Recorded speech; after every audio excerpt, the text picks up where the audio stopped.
LIT हे खूप मोठं नाव आहे।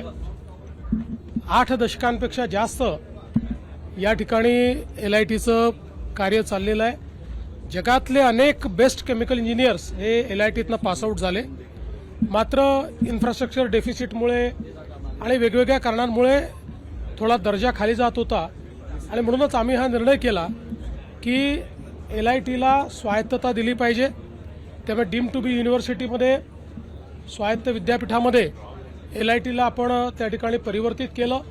त्यामुळे LITचा दर्जा मोठ्या प्रमाणात वाढतोय आणि आता इथे अतिशय सुंदर असं शैक्षणिक संकुल हे आपण तयार करतो आहोत।